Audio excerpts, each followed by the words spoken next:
할렐루야, 존총 목사와 함께하는 영성 산책 시간입니다. 사람은 무엇으로 사는가?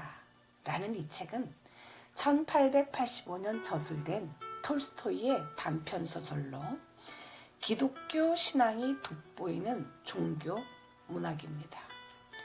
러시아 작은 마을에 살며 아내와 아이들을 둔 평범한 구둣방 주인인 시몬.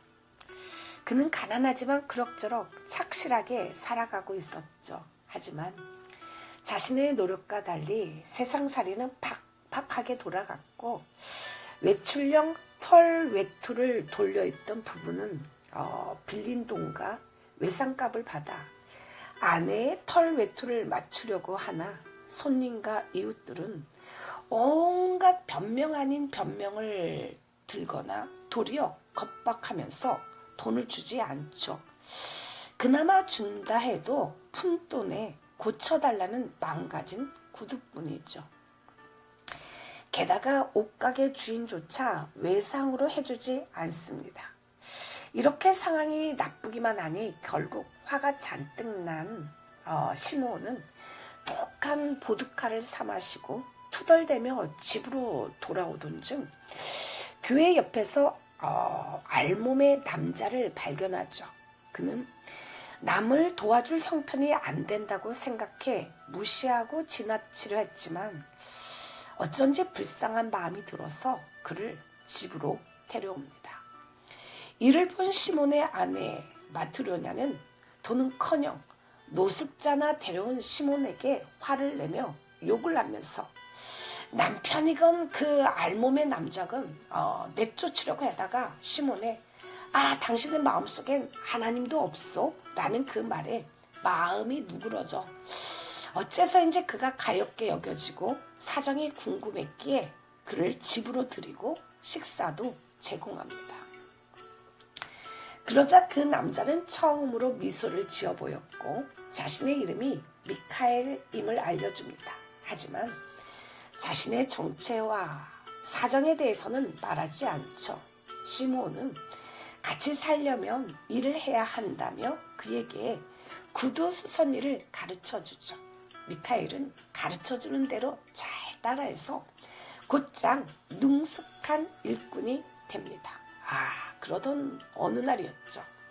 덩치가 큰 부자가 시종을 거느리고 와서는 고급 가죽을 보여주며 이 가죽으로 1년이 지나도 모양이 변하지 않고 실밥이 터지지 않는 좋은 장화를 만들어 달라고 오만하게 주문하면서 성공하면 10루블을 주겠지만 실패하면 감옥에 가두겠다고 이야기를 하죠.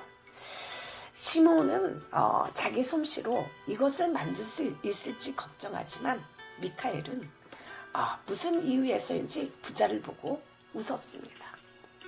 결국 부자는 미카엘에게도 시비를 걸더니 그에게 신발을 만들라고 시켰죠.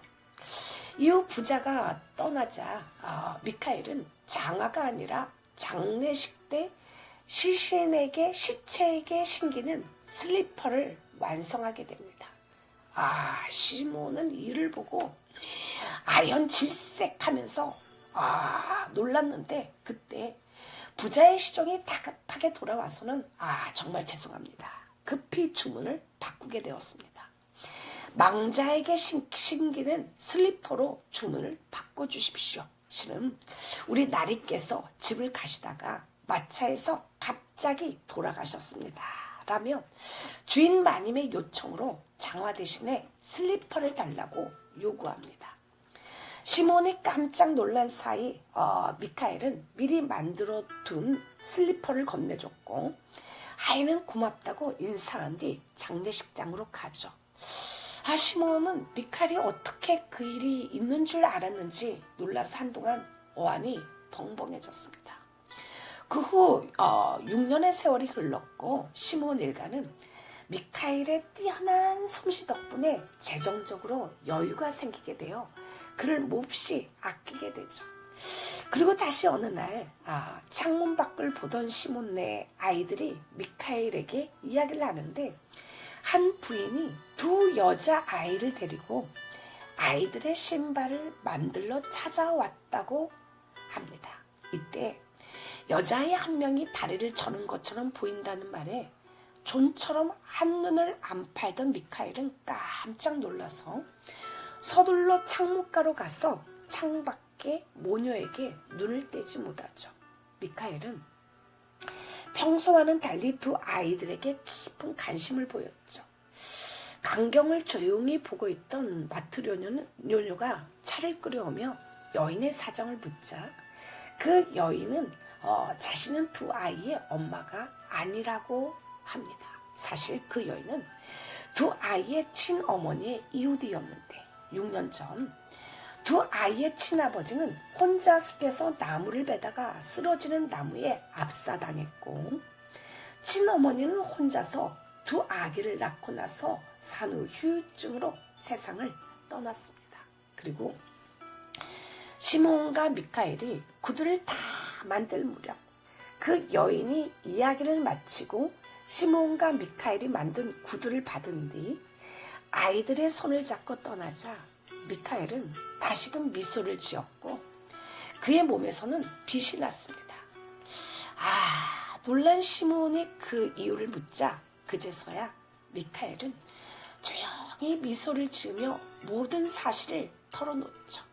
원래 미카엘은 천상에서 하나님을 모시던 대천사 미카엘이었습니다. 미카엘이 밝혀주는 모든 이야기의 시작이 된 6년 전에 바로 그날이었죠. 그는 하나님으로부터 한 여인의 영혼을 데려오라는 명을 받았는데 그 여인이 바로 앞서 아이들의 양 어머니에게 언급되었던 두 여자아이의 친엄마였죠.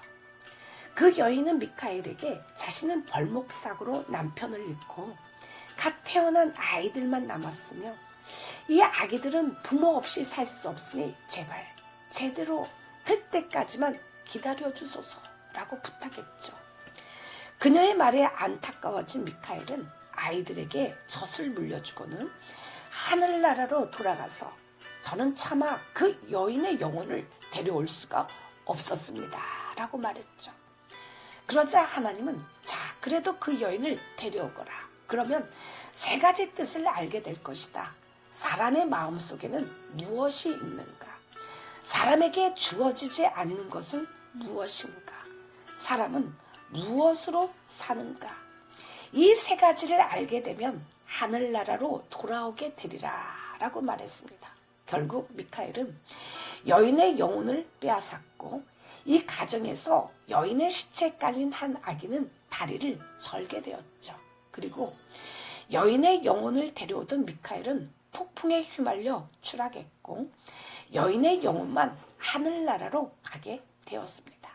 그리고 미카엘은 날개가 부러진 채 교회 옆에 길에 누워있다가 시몬에게 발견된 것이죠.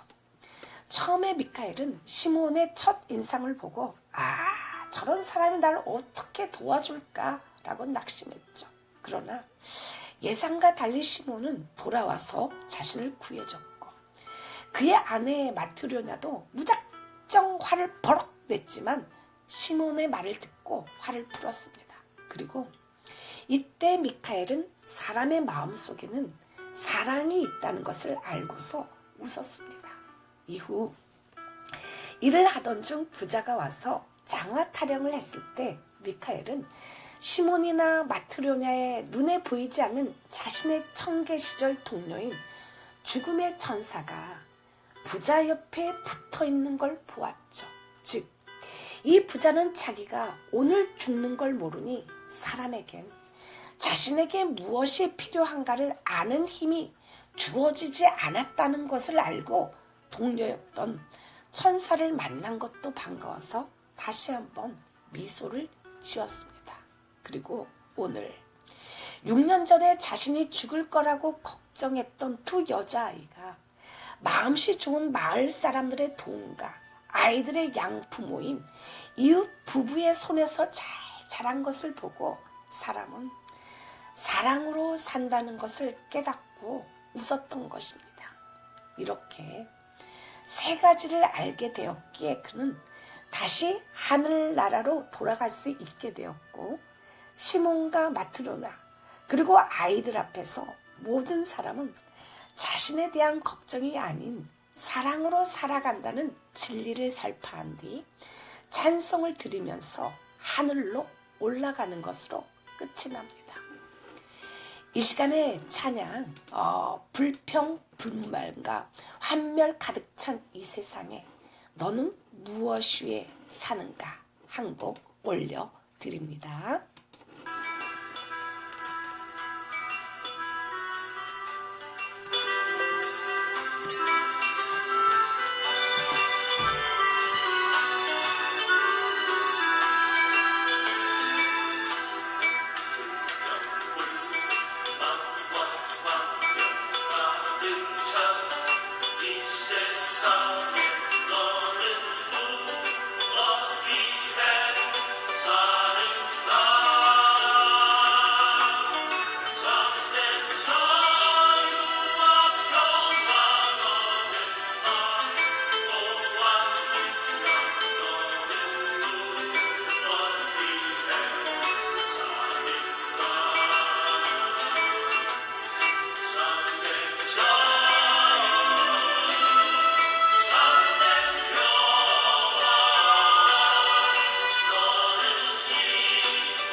할렐루야.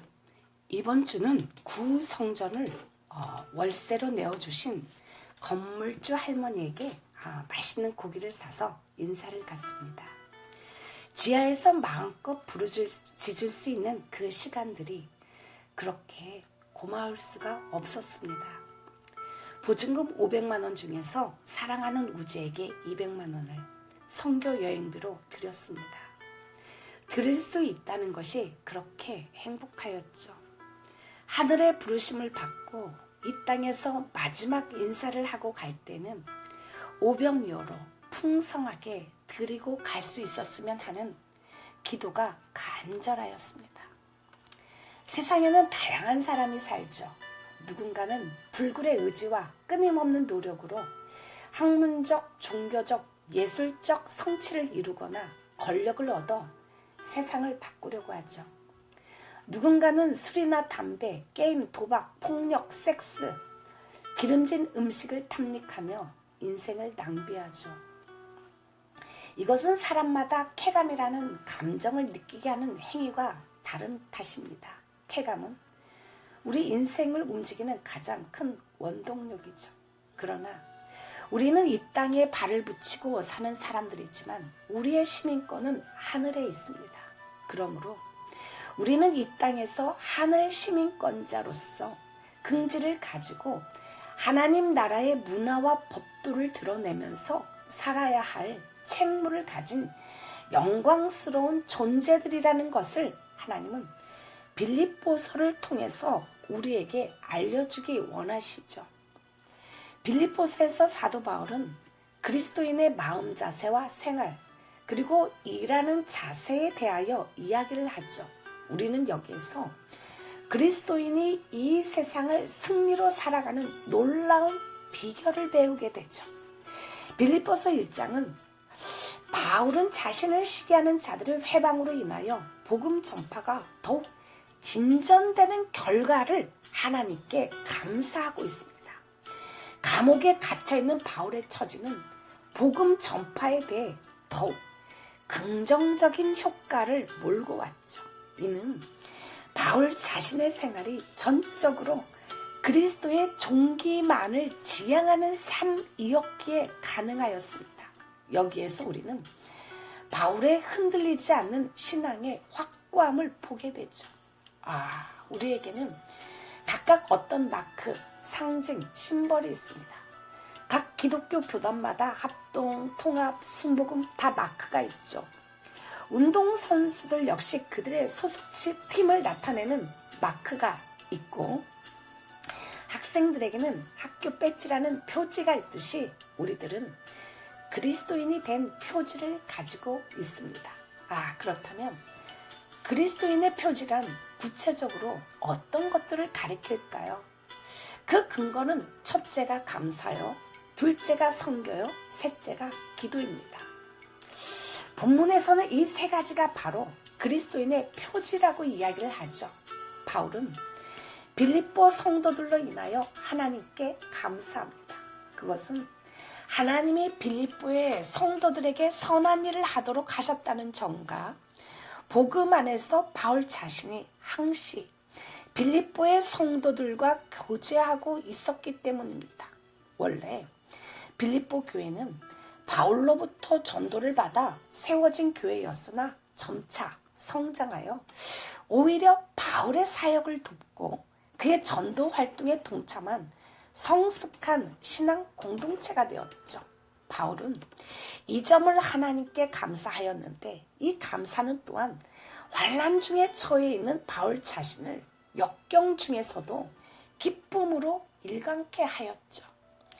먼저 감사에 대하여 생각해보면 어떤 사람이 하나님을 가장 잘 믿는 사람인가 할 때 남달리 청렴하고 진실하게 사는 사람, 구제와 봉사에 열심인 사람 등 여러 가지로 말할 수 있겠지만 이것들은 모두 겉보기에 지나지 않습니다. 가장 중요한 것은 그가 얼마나 기뻐하느냐에 달려있죠. 기쁨 없이 하는 일은 아무리 귀한 일이라도 무의미합니다. 성경헌금을 하고 남을 위해 봉사하고 헌신을 한다 해도 기쁨이 없으면 허망할 따름이죠. 우리의 모든 생활 속에서 그리스도인이 된 표지는 바로 기쁨이죠. 그 기쁨은 세속적인 것이 아니라 신령한 것입니다. 물질적인 것이 아니라 영적인 거죠. 소유욕의 성취로 얻어진 기쁨이 아닙니다. 신령한 기쁨, 질적으로 높은 차원의 기쁨을 즐길 줄 아는 사람이라야 그리스도입니다. 본문 3절에서 바울은 말씀하죠. 너희를 생각할 때마다 나의 하나님께 감사하며. 그리스도인은 생각을 할 때마다 감사하죠. 그러나 원래 감사라는 뜻의 헬라어 카라와 기쁨이라는 뜻의 헬라어 유카리스티아는 그 어원이 같습니다. 그러므로 기도와 함께 감사한다는 것은 곧 기도와 함께 기뻐한다는 뜻이죠. 다시 말하면 이것은 하나님과의 관계를 뜻합니다. 부부에게는 책임감이 막중하죠. 주위의 기대에 부응해야 한다는 것도 어렵고, 가정에 대한 책임, 자녀 양육에 대한 책임, 가족들의 생계를 책임져야 한다는 것은 무척 고된 일이죠. 세상에 나가면 경쟁이 심합니다. 앞서가는 사람들을 보면서 생존 경쟁의 현장에서 씨름하다 보면 피곤함을 느끼죠. 결혼 후에 가정이 안식을 줄 알았는데 집에 들어가면 신경전만 벌여야 합니다. 부부싸움을 하고 며칠씩 긴장 속에서 살다 보면 허탈감과 좌절감이 엄습해 오기가 일쑤죠. 언제부턴가 쉼과 안식을 얻어야 할 가정이 싸움터로 바뀌었습니다. 정말 괴롭고 미치겠죠. 아이를 낳아서 기쁘긴 하지만 아이를 키우고 돌본다는 것이 만만치가 않죠. 아이를 낳을 때는 피를 흘리지만 아이를 키울 때는 피를 말려야 한다고 했던가요? 갓 태어난 아이는 낮도 밤도 없습니다. 오히려 밤에 깨어있고 낮에 잠들죠. 직장에서 돌아온 남편이 집에 돌아오면 방은 어지러워져 있고 아이는 보채며 도무지 잠을 잘 수가 없죠.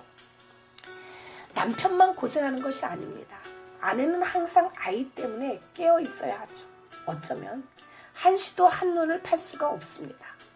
아이에게 시달리고 남편 뒷바라지를 하다가 이러다 내 인생 이게 뭔가 하며 갑자기 우울감이 몰려오는 것이 한두 번이 아니죠.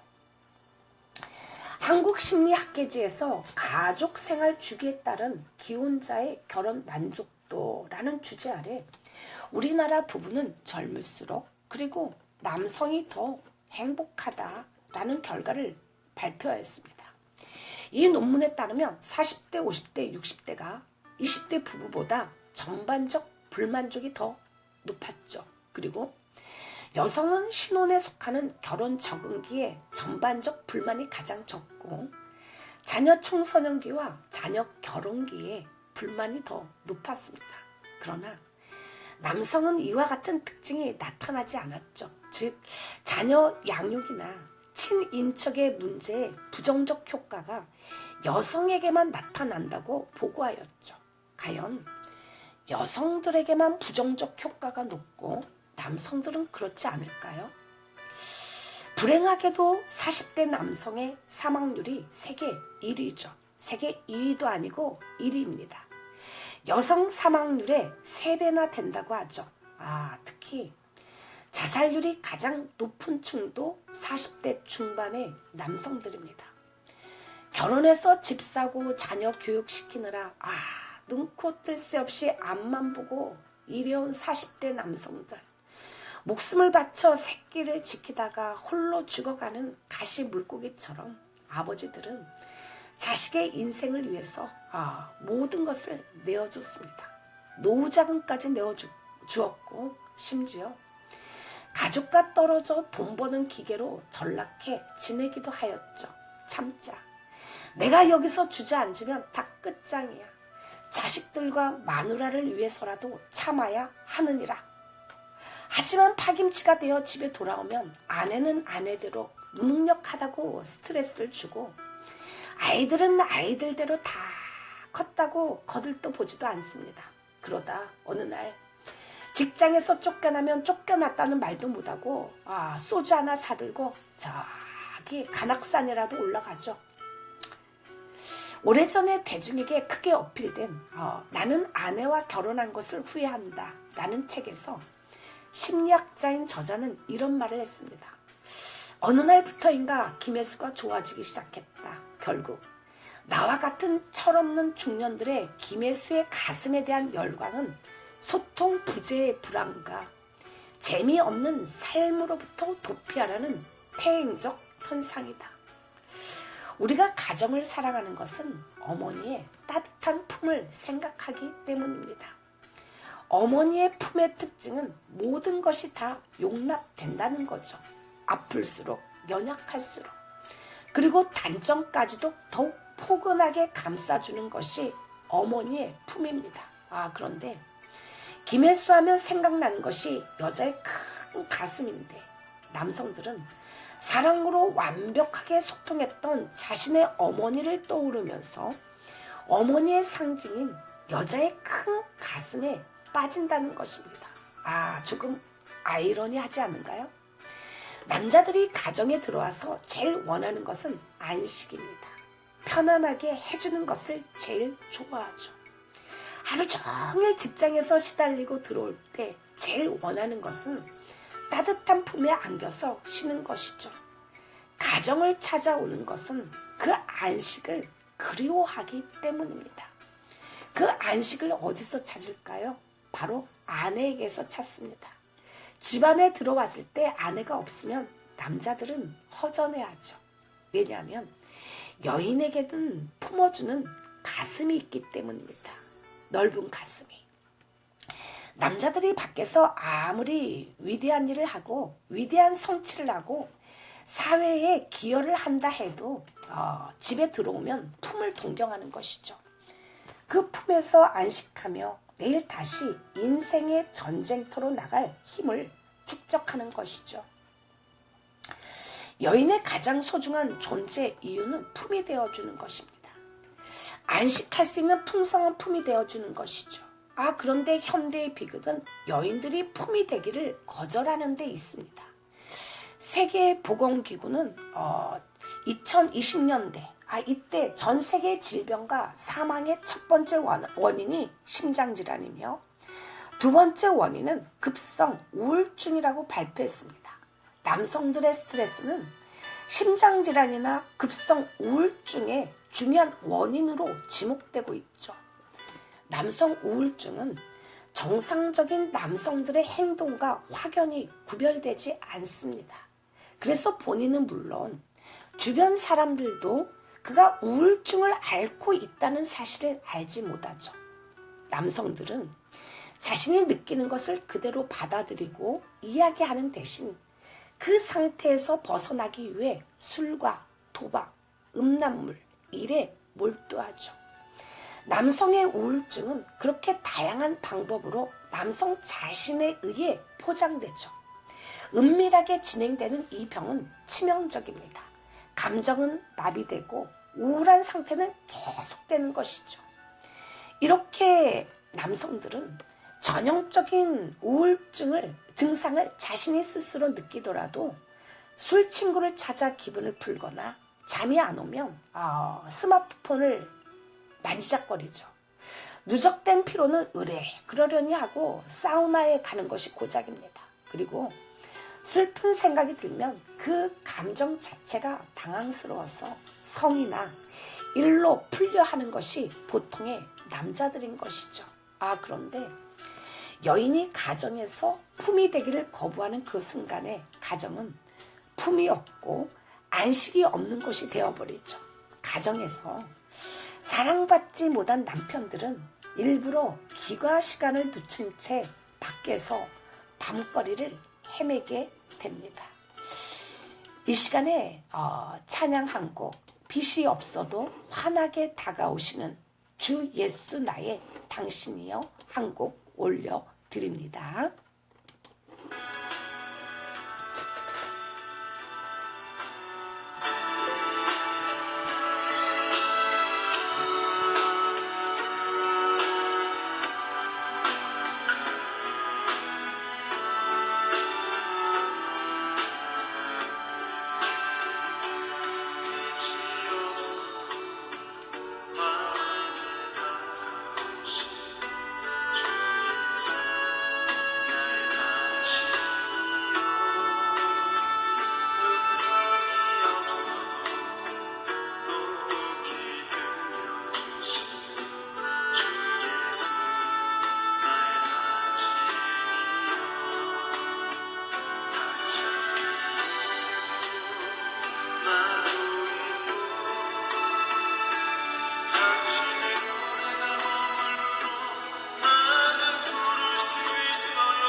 할렐루야.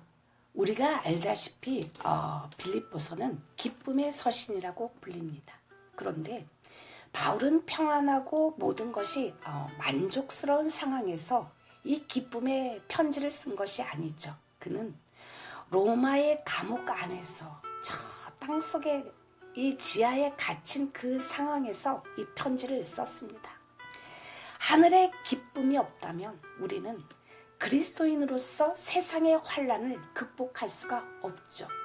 인생이요, 재미가 없습니다. 우리가 이 땅에 살면서 믿음의 승리를 경험하고 그리스도를 이야기하려면 우리 안에 그런 삶의 근거가 되는 하늘의 기쁨이 있어야 하죠. 바울은 비록 감옥에서 이 글을 쓰고 있지만 그 마음속에는 어떤 것도 대신할 수 없는 기쁨, 부당한 대우와 힘든 상황 속에서도 넘쳐나는 하늘의 기쁨 때문에 인생을 살아갈 수가 있었습니다. 바울에게 있었던 기쁨은 어떠한 기쁨이었을까요? 첫 번째가 기도의 기쁨이죠. 본문 1장 4절에 간구할 때마다 너희 무리를 위하여 기쁨으로 항상 간구하문이라고 하였죠. 기도 중에서 가장 능력 있는 기도가 기쁨으로 하는 기도입니다. 바울은 이 사실을 몸소 체험하였죠. 빌립보 감옥에서 매맞고 죽게 되었으나 기쁨으로 감사하고 찬송했을 때 옥문이 열렸던 것이죠. 바울은 항상 기쁨으로 간구할 때 하나님의 큰 능력이 나타나는 것을 증거하고 싶었습니다. 바울의 지금 처지는 인간적으로 볼 때 암담하고 답답하죠. 복음을 전하러 돌아다녀야 할 사람이 감옥 안에 갇혀 있다는 것은 정말 원망스러운 상황이죠. 그러나 바울은 그 상황으로 인하여 시위대 안의 사람들이 예수를 알게 되었고 사람의 몸은 상황에 따라 제한을 받지만 하나님의 말씀은 절대로 매이지 않음을 실감할 수가 있었습니다. 기쁨으로 간구하고 감사하고 바울은 데살로니가 전서 5장 16절에서 이것을 분명하게 가르쳐주고 있죠. 항상 기뻐하라. 쉬지 말고 기도하라. 범사에 감사하라. 이것이 너희를 향한 하나님의 뜻입니다. 하나님의 뜻이 무엇일까요? 하나님은 우리가 그럼에도 불구하고 항상 기뻐하기를 원하십니다. 바울은 지금 감옥에 있죠. 그러나 그는 내가 감옥에서 나가야 기뻐하겠다라고 말하지 않습니다. 이 시간에 찬양 한 곡도 내 마음속에 참된 평화 있네. 주 예수가 주신 평화 한 곡도 올려드립니다.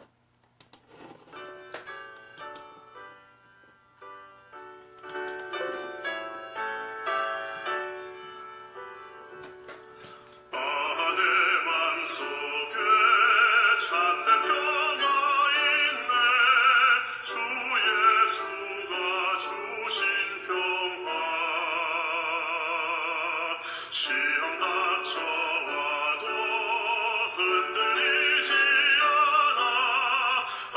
귀하다 이 평안함. 주가 항상 계셔 내 맘속에. 주가 항상 계셔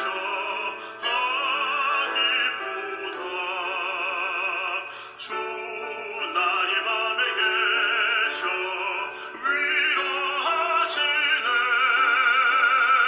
어찌 내가 주를 떠나 살까. 이 귀한 평화 내가 받고 보니 내 슬픔이 사라지고 맘의 기쁨 넘쳐 주를 찬양하네. 평화의 임금 예수. 주가 항상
그가 이렇게 기도의 기쁨으로 사도 바울이 나아갔을 때 어떠한 것을 누렸을까요? 첫 번째가 환경을 초월하게 됩니다.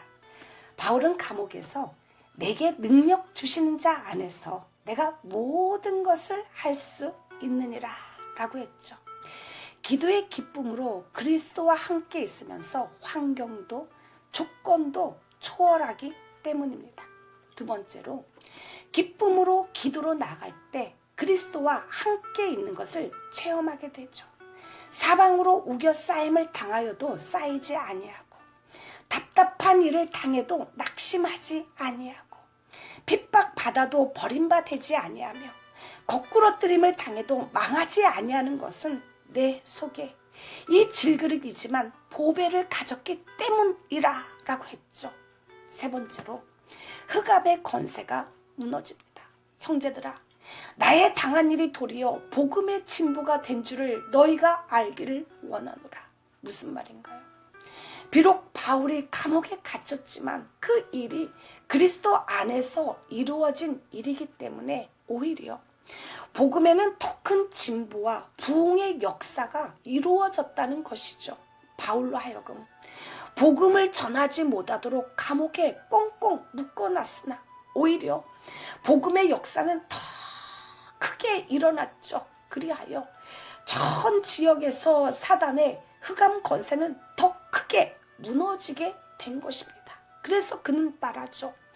나는 생각할 때마다 하나님께 감사하고 기도할 때마다 기쁨으로 구한다. 이 시간에 찬양 한 번도 이것을 너희에게 이르는 것은 너희로 내 안에서 평안을 누리게 하려 함이라. 한 곡도 하나님께 올려드립니다.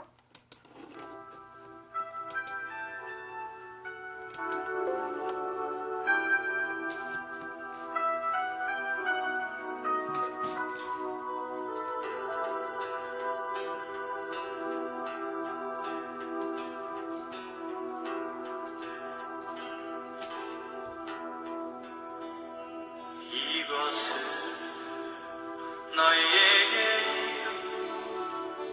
너희로 내 안에서 평안을 영원토록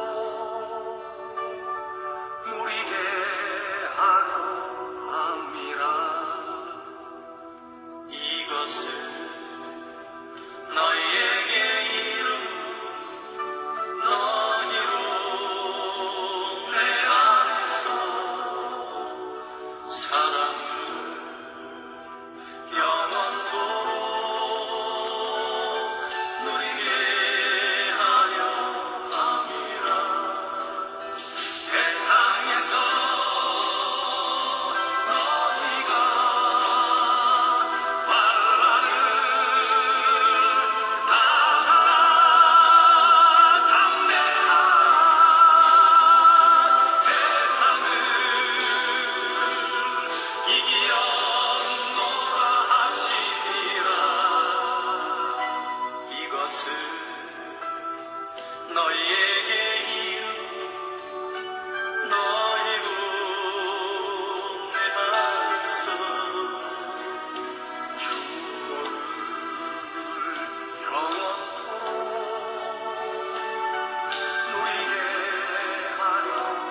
할렐루야.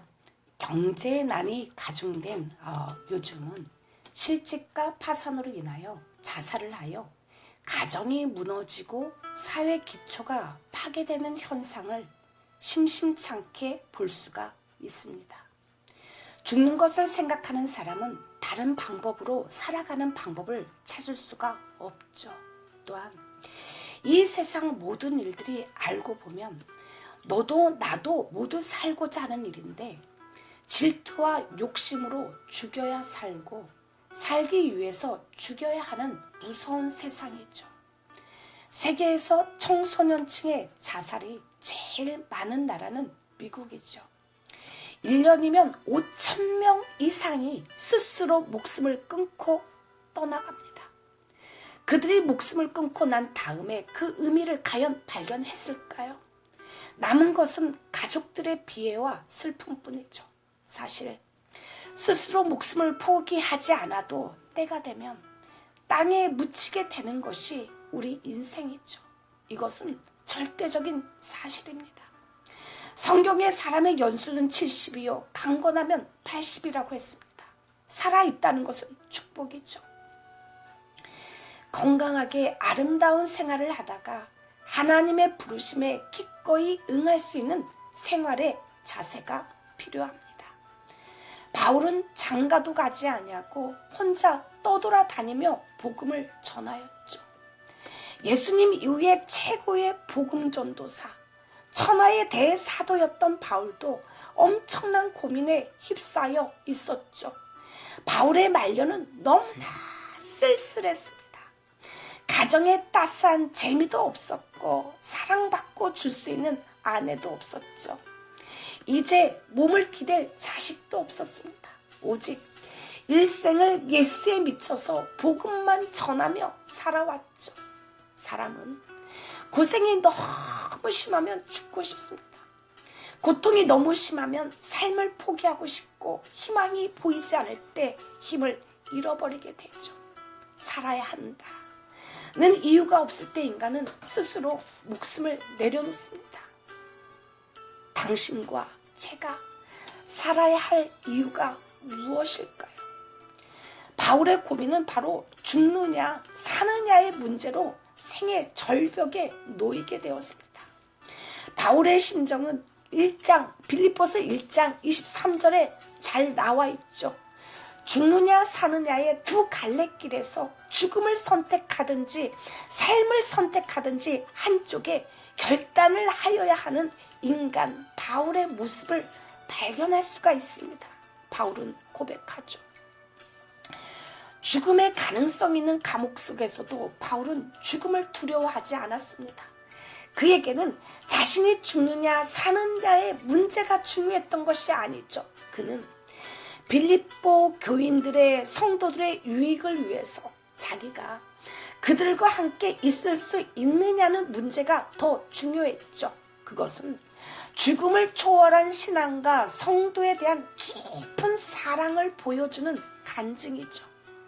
당신과 나와의 만남, 주 안에서 성도의 교제를 감사하는 마음, 이것이 바로 그리스도인의 표지죠. 성도의 교제란 십자가로 맺어진 영원한 종말론적 공동체입니다. 이 교제는 그리스도께서 맺어주신 거죠. 우리가 만나게 된 것은 돈이나 명예나 이권 때문이 아닙니다. 성도의 교제는 오로지 예수님 때문에 맺어진 그 동기가 아주 순수한 것이죠. 사실 세상에서의 교제는 그리 순수하지 못합니다. 불순한 조건이나 동기가 많이 파고들죠. 그러나 성도의 교제는 아무것도 바라는 것이 없습니다. 오로지 믿음으로 그리스도 때문에 말씀과 성령 안에서 이루어진 교제죠. 시작하신 분이 그리스도요, 그리스도의 날까지 그분이 이루실 것입니다. 다 같이 빌립보서 1장 5절과 6절 같이 읽습니다. 첫날부터 이제까지 복음에서 너희가 교제함을 인함이라. 너희 속에 착한 일을 시작하신 이가 그리스도 예수의 날까지 이루실 줄을 우리가 확신하노라. 바울은 빌립보 교회 안에서 선한 일, 즉 구원 사역을 시작하신 하나님께서 그리스도의 재림 때까지 이루실 것을 확신하였습니다. 인간에 의한 것이라면 변할 수 있을지 몰라도 하나님께서 행하신 이름으로 전혀 의심할 필요가 없는 것이죠. 우리는 그리스도 예수 안에서 구원의 확신을 가지고 담대하게 성령님의 인도를 따라 신앙의 길을 달려가야 합니다. 하나님께서 세상 끝날까지 함께 하심으로 아무런 염려와 걱정도 필요 없습니다. 오직 주의 뜻을 따라 순종하며 나아가기만 하면 우리는 승리할 수가 있죠. 우리 속에 구원 역사를 시작하시고 지금도 인도하신 성령께 감사와 찬양을 드리며 항상 그분의 뜻에 따라 순종하는 삶을 사는 하나님의 사람들이 되기를 축복합니다.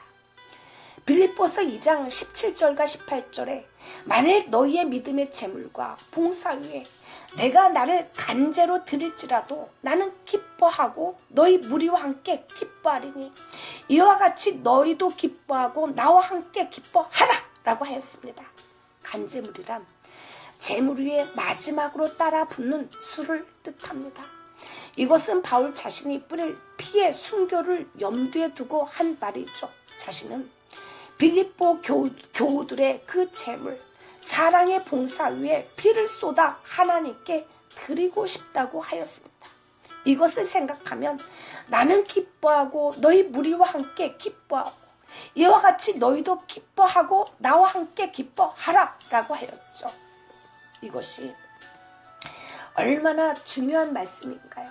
재림의 날까지 종말이 이를 때까지 주님께서 우리들의 교제를 지속시켜 주시리라고 확신하는 것입니다. 그러기에 형제나 친척보다 성도의 교제가 가장 깊고 가장 의미 있고 영원한 것이요 가장 순수한 것임을 알아야 합니다.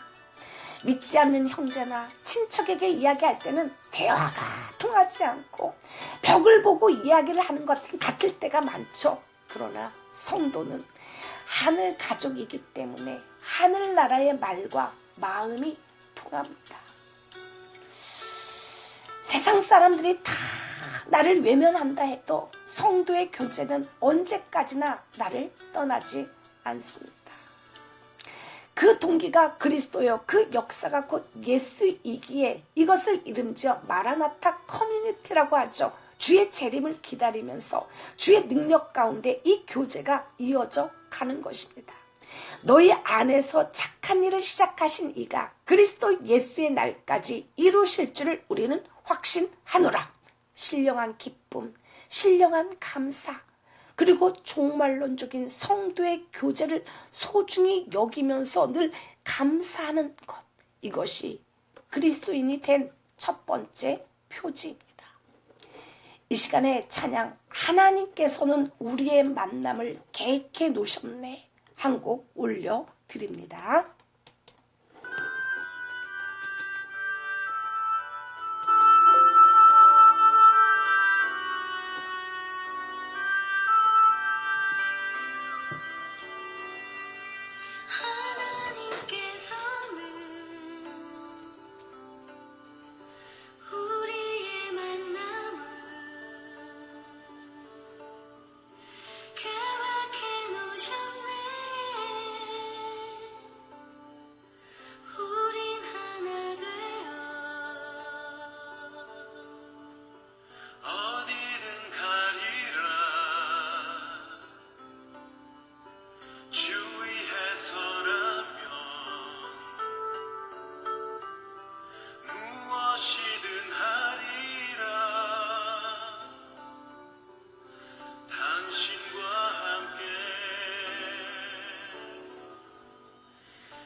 할렐루야.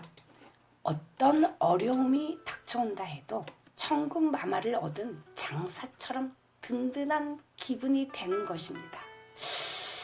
인간에게 있어서 가장 아픈 겨울은 무엇일까요? 그것은 믿었던 사람이 나에게서 등을 돌리는 때입니다.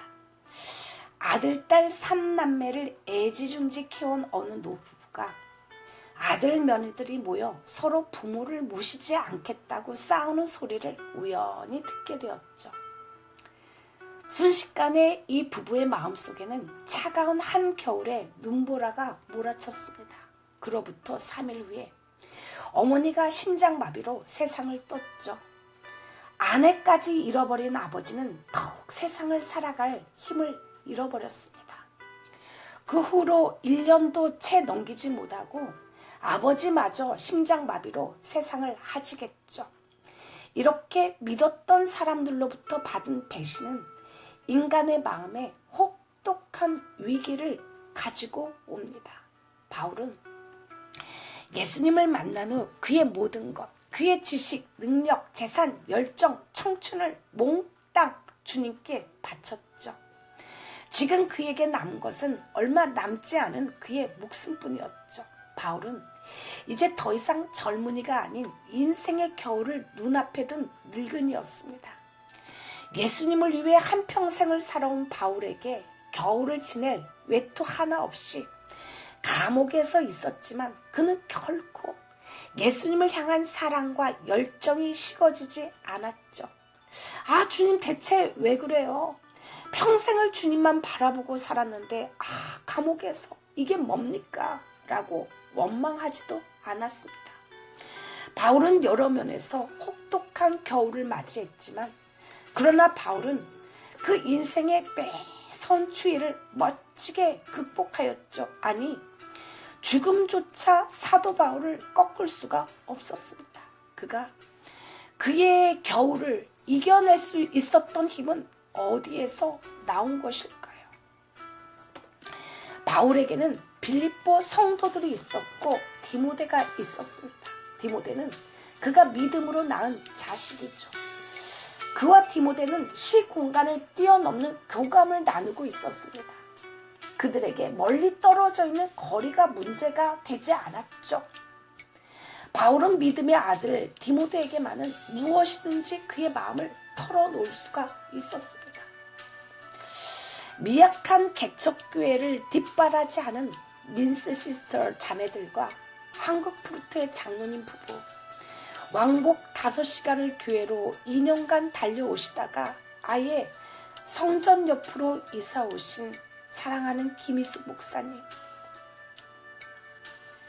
매주 왕복 3시간을 걸려 개척에 전에 기도와 따뜻함을 전해주러 오시는 정만수 권사님, 오랜 시간을 묵묵히 마음을 주고 계시는 이재수 권사님과 손철호 집사님, 용인에서 매주 주일 예배에 참석하시며 교회에 온기를 넣어주는 사랑하는 김은정 권사님, 한 번 뜻을 정하면 꾸준한 성실함을 보여주시는 박장성 목사님, 주일 예배에 한 번 빠뜨려 먹지 않고 매일 성경을 읽는 우리 우재, 교회가 이전을 할 때 그 늦은 시간에 약밥을 해가지고 오시고 교회를 꾸미시는 목사님들을 위해 밥값을 내주시며 성전에서 철야를 하시는 방성자 권사님, 그리고 이름도 없이 빛도 없이 묵묵히 수고하시는 너무나 소중한 사람들, 그 사람들을 생각하며 바울은 고백합니다. 빌립보서 1장 7절과 8절 다 같이 읽습니다. 이는 너희가 내 마음에 있음이며 나의 매인과 복음을 변명함과 확정함에 너희가 다 나와 함께 은혜에 참여한 자가 됨이라. 내가 예수 그리스도의 심장으로 너희 무리를 어떻게 사모하는지 하나님이 내 증인이시라. 바울은 사랑하는 성도들의 얼굴을 하나하나 떠올리며 순교마저도 기쁘게 받아들일 수가 있었습니다. 도끼로 목베임을 당한 바울, 로마에 가면 사도 바울을 목베어 죽일 때 사용했던 도구를 만들어 전시해 놓은 것을 아직도 볼 수가 있습니다. 우리나라에서처럼 앉혀놓고 칼로 쳐버린 것이 아니라 커다란 절구통같이 생긴 나무 토막을 가져다 놓고 그 위에 목을 걸치게 해서 도끼질을 했습니다. 이렇게 비참한 죽음이었으나 바울은 이것조차도 기쁘게 받아들였습니다. 오직 성령이 각성해서 내게 증거하여 결박과 환난이 나를 기다린다 하시나 나의 달려갈 길과 주 예수께 받은 사명 곧 하나님의 은혜의 복음 증거하는 일을 마치려 하면은 나의 생명을 조금도 귀한 것으로 여기지 아니하노라. 주님, 그리스도인의 표지로서 기쁨과 감사와 기도와 성교가 있게 하옵소서. 기쁨으로 기도를 하게 하시고 기쁨으로 그리스도로 인해 맺어진 성도의 교제를 감사하게 하소서. 빌립보 성도들과 그 사랑 때문에 기꺼이 순교를 감사함으로 받게 하소서. 예수 이름으로 기도를 올려드립니다. 아멘. 이 시간에 마지막으로 찬양. 주님이 홀로 가신 그 길 나도 따라가오. 모든 물과 피를 흘리신 그 길을 나도 가오.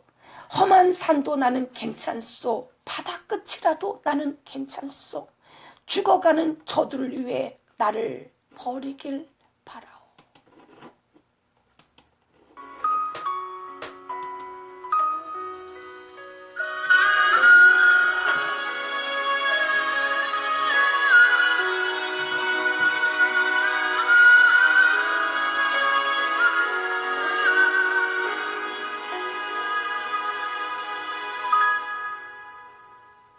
주님이 홀로 가신 그 길 나도 따라가오.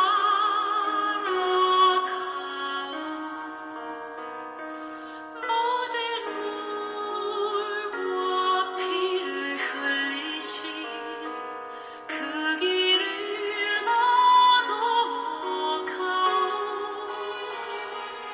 험한 산도 나는 괜찮소. 바다 끝